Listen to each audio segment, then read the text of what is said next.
আচলতে ট্ৰোল কৰিবলগীয়া কিবা আছে বুলি বা হাঁহিবলগীয়া কিবা আছে বুলি মানে নাভাবোঁ। হয়, ট্ৰেণ্ডত উইংছ অফ হাজৰিকা চলি আছে এতিয়া। প্ৰায় এমাহজোৰা জটিল পথ অতিক্ৰম কৰি ইতিমধ্যে শিৱসাগৰ অভিমুখে ৰাওনা হৈছে উইংছ অফ হাজৰিকা।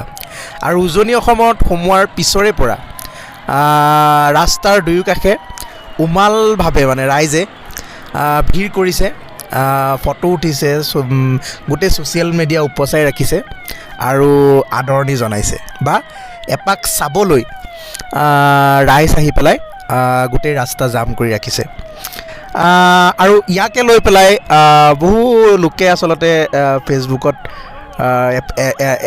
এটা ছাইডে ট্ৰলিঙো কৰি আছে যে অসমখন এতিয়াও আমুক হৈ আছে, পিছপৰা হৈ আছে, তামুক হৈ আছে, কিবা কিবি। আচলতে মই ইয়াত ট্ৰলিং কৰিবলগীয়া বা হাঁহিবলগীয়া একো কথা বিচাৰি পোৱা নাই। আপোনাৰ দৰে হয়তো সকলোৱে মাহেকত দুবাৰ ফ্লাইটত ক'ৰবালৈ ফুৰিবলৈ বা কিবা কামত নাযাবও পাৰে, উঠিবলৈ নাপাবও পাৰে, বা কোনোবাই সেই আকাশত উৰি যোৱা সেই এৰোপ্লেনখন একেবাৰে সন্মুখৰ পৰা দেখাৰ সৌভাগ্য হয়তো জীৱনত কিছুমান মানুহৰ নহ'বও পাৰে। তো গতিকতে সকলোৰে এটা উৎসুকতা আছে আৰু সেইবাবে চাবলৈ গৈছে। আৰু এইসকল সহজ সৰল মানুহ, আপুনি হাঁহক বা কিবা কৰক, তেওঁলোকৰ জীৱনত একো মানে ফৰক নপৰে। আৰু উজনি অসম সোমোৱাৰ লগে লগে আচলতে ৰাইজে খুব উমাল স্বাগতম জনাইছে।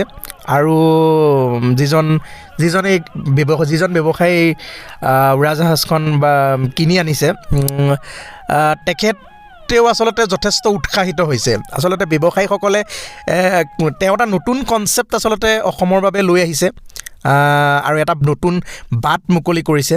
তেওঁ এটা নতুন চিন্তাৰে অসমত কিবা এটা কৰিবলৈ বিচাৰিছে। আৰু আচলতে উজনি অসমৰ মানুহে এইটোক নিজৰ ঘৰলৈ কিবা এটা লৈ অহাৰ দৰে স্বাগতম জনাইছে। গতিকে এজন ব্যৱসায়ক আচলতে ইমান বেছি মানুহে আচলতে উৎসাহ যোগোৱাটো বহুত বেছি ডাঙৰ কথা। যিটো প্ৰচাৰ আচলতে ডাঙৰ ডাঙৰ কোম্পানীবিলাকে বা ডাঙৰ ডাঙৰ ৰেষ্টুৰেণ্টবিলাকে বহুত ডাঙৰ ডাঙৰ বিজ্ঞাপন দিও সেই মানে চৰ্চাটো মানে আনিব নোৱাৰে বা ৰাইজৰ মাজত সোমাব নোৱাৰে বা প্ৰচাৰ কৰিব নোৱাৰে। সেইটো ৰাইজে স্বতঃস্ফূৰ্তভাৱে আচলতে সেই ব্যৱসায়ীজনলৈ দিছে। আৰু মই নিশ্চিত যে তেওঁ এই ব্যৱসায়িক দিশত তেওঁ যোনটো নতুন কনচেপ্ট আনিছে, তেওঁ ইতিমধ্যে সফলতাৰ দিশত আগবাঢ়ি গৈছে। আৰু এইটো আচলতে অসমৰ বাবে এটা ভাল খবৰ। আৰু অসমীয়া মানুহখিনিৰ এই উৎসাহটো দেখি পেলাই ভাল লাগিছে।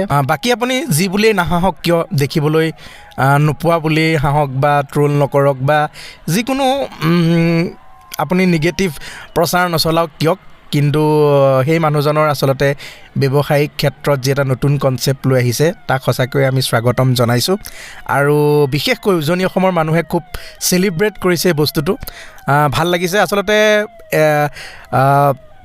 এইবিলাক সাংস্কৃতিক ক্ষেত্ৰ বা ৰাজনৈতিক ক্ষেত্ৰৰ ব্যক্তিৰ বাহিৰে এই ব্যৱসায়িক ক্ষেত্ৰখনত উঠি অহা ব্যৱসায়ীসকলে ইমান বেছি ৰাইজৰ মৰম হয়তো নাপায়, যিমান মৰম আচলতে এই ব্যৱসায়ীজনে ইতিমধ্যে লাভ কৰিছে। এয়া অসমৰ বাবে সুখবৰ।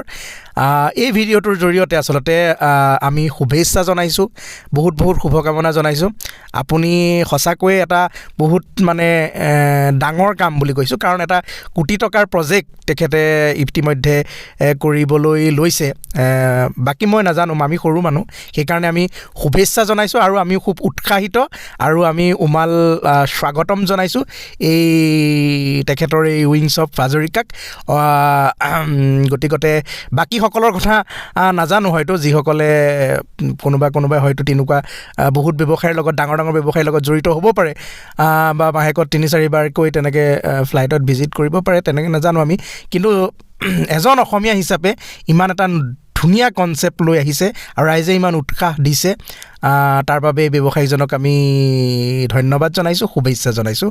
আপুনি আৰু বেছি আগবাঢ়ি যাওক আৰু নতুন নতুন এনেকুৱা কনচেপ্ট অসমলৈ আহি থাকক। ধন্যবাদ।